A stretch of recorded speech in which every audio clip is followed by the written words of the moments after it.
Hi hello வணக்கம் and welcome to box office. ஒவ்வொரு வீக்கும் release ஆகக்கூடிய படங்களுடைய குயிக் ரிவ்யூ தான் நம்மளுடைய பாக்ஸ் ஆஃபீஸில் பார்த்துட்டு வந்துட்டு இருக்கிறோம். அந்த வகையில் இந்த வீக் ரிலீஸ் ஆகக்கூடிய படங்களுடைய குயிக் ரிவ்யூ பார்க்கலாம் வாங்க.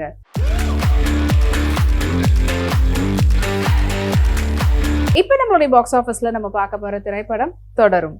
மலையாளத்தில் ரிலீஸ் ஆகி வெற்றி படமான தொடரும் திரைப்படத்தை இப்போ தமிழில் டப் பண்ணி ரிலீஸ் பண்ணியிருக்கிறாங்க. ஸோ தொடரும் திரைப்படத்தினுடைய டைரக்டர் தருண் மூர்த்தி அண்ட் படத்தினுடைய எடிட்டர் ஷாஃபிக் நிஷாந்த் யூசுப் அண்ட் படத்தினுடைய மியூசிக் டைரக்டர் ஜேக்ஸ் பிஜாய், படத்தினுடைய சினிமோட்டோகிராஃபர் ஷஜி. அண்ட் இந்த படத்துல முக்கியமான கதாபாத்திரத்துல மோகன்லால், சோபனா மற்றும் பலர் நடிச்சிருக்கிறாங்க. படத்தினுடைய ஒன்லைன் ஸ்டோரி, ஒரு ஒய்ஃபு கூட அப்படிப்பட்ட ஒரு சூப்பர்பான ஒரு கெமிஸ்ட்ரியோட ரொமான்டிக் லைஃப் வாழ்ந்துட்டு இருக்கக்கூடியவர் எந்த அளவுக்கு ஒய்ஃபை லவ் பண்றாரோ அதே அளவுக்கு அவர்கிட்ட இருக்கக்கூடிய காரையும் லவ் பண்றாரு. ஸோ இதனால ஒரு கட்டத்துல காருக்கு என்ன ஆகுது இல்லைன்னா ஒய்ஃப்க்கு என்ன ஆகுது அப்படின்றத ஒரு ஃபீல் குட் மூவியா கொடுத்துருக்கக்கூடிய திரைப்படம் தான் இது தொடரும். எஸ், நீண்ட இடைவெளிக்கு அப்புறமா மோகன்லால் மற்றும் சோபனா அவங்களுடைய நடிப்புல வெளிவந்திருக்கக்கூடிய திரைப்படம் மிகுந்த ஒரு எதிர்பார்ப்போட காத்துட்டு இருந்த திரைப்படம். ஸோ அந்த அளவுக்கு மக்கள் மனசுல இடம் பிடிச்சு சூப்பர் டூப்பர் ஹிட்டான படமா அமைஞ்சிருக்குது. அண்ட் இந்த திரைப்படத்துல மோகன்லால் அவர்கள் ஒரு கேப் டிரைவரா, அதாவது கார் டிரைவரா இருப்பாரு. ஸோ அவருக்கும் அவங்க குடும்பத்துக்கும் இருக்கக்கூடிய அப்படிப்பட்ட ஒரு பற்று, எப்படி திருஷ்யம்ல ஃபேமிலிக்காக இருக்காரோ அந்த மாதிரியான ஒரு கேரக்டர். பட் இருந்தாலும் அதுல வேற விதமா இருக்கும், இது கொஞ்சம் வேற விதமா. ஸோ இதுல மோகன்லாலுக்கும் சோபனாவுக்கும் இருக்கக்கூடிய அந்த ரொமான்ஸ், அந்த இது அப்படி ஒரு ஆப்டா ஒரு ரொம்ப பியூட்டிஃபுல்லான ஒரு ரொமான்ஸா இருக்கும்.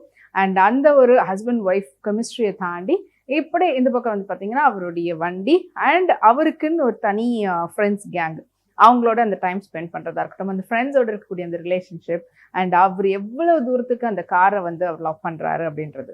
ஒரு கட்டத்தில் அவங்களுடைய ஃப்ரெண்ட்ஸோடு சேர்ந்து அவருக்கு ஒரு சிக்கல் ஏற்படுது, அந்த கார் மேலே ஒரு பிரச்சனை ஆகுது. ஸோ அதுக்கப்புறமா அது என்ன மாதிரியான ஒரு ட்விஸ்ட் அண்ட் டர்னோடையும் அண்ட் இது அவங்களுடைய love to the words the family and நம்ம எந்த ஒரு பொருளை எடுத்துக்கிட்டாலும் அதுவும் நம்மளுடைய ஃபேமிலி அப்படின்றத சொல்கிற விதத்தில் அமைஞ்சிருக்கக்கூடிய படமாக இருக்கும்.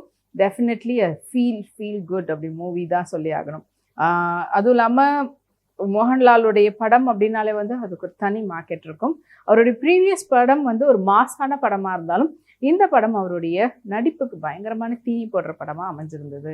அண்ட் அவருடைய அந்த லைவ்லியான அந்த பெர்ஃபார்மன்ஸை பார்க்கறதுக்கு அவ்வளவு பியூட்டிஃபுல்லான விஷயமா இருந்தது ஆன் ஸ்க்ரீனில்.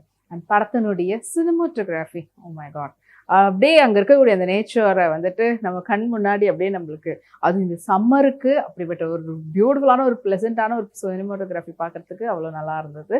அண்ட் படத்தினுடைய மியூசிக் ஜேக்ஸ் பிஜாயோடைய மியூசிக் ரொம்ப சூதிங்கான ஒரு மியூசிக்காக இருந்தது. தேவைப்பட இடத்துல அழகான ஒரு பேஜியம் பாடல்களும் ரொம்ப அமைதியாக as well as ஒரு ரொமான்டிக்காகவும் சரி எல்லாமே அதுக்கேற்ற மாதிரியான ஃபீலை எமோட் பண்ணுற விதத்தில் இருந்தது. அண்ட் படத்தினுடைய எடிட்டர்ஸ் அவங்களுடைய வேலையை ரொம்ப அழகாக பண்ணியிருக்கிறாங்க. ஷாஃபிகா இருக்கட்டும் இல்லை நிஷாந்தா இருக்கட்டும். இதை தாண்டி படத்தில் நடித்த ஒவ்வொரு கேரக்டருமே அவங்களுடைய வேலையை ரொம்ப ப்ரெசன்டபிளாக, அது எந்த அளவில் எந்த மீட்டரில் தேவையோ அந்த நடிப்பு அதை கரெக்டாக கொடுத்துருக்குறாங்க.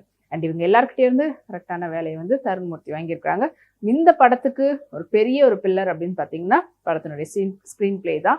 ஸோ அதை ரொம்ப அழகாக அமைச்சிருக்கிறாங்க. ஸோ எதை சொல்ல போகிறோமோ அதை ரொம்ப சிம்பிள் வேலை எடுத்து கரெக்டான ஒரு நாட்டில் ஆரம்பித்து கரெக்டான பாயிண்டில் அது முடிச்சிருக்கிறாங்க. ஸோ அதனால நம்மளால ஈஸியாக ரிலேட் பண்ணிக்க முடியுது. Of course each and every one இந்த படத்தை பார்க்கலாம், சின்னவங்கலேருந்து பெரியவங்க வரைக்கும்.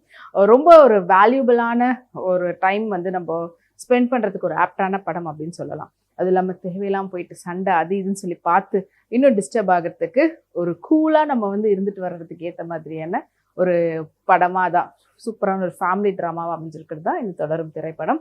ஸோ இப்போ தமிழில் ரிலீஸ் ஆகிருக்குது, தியேட்டரில் போய் பாருங்கள்.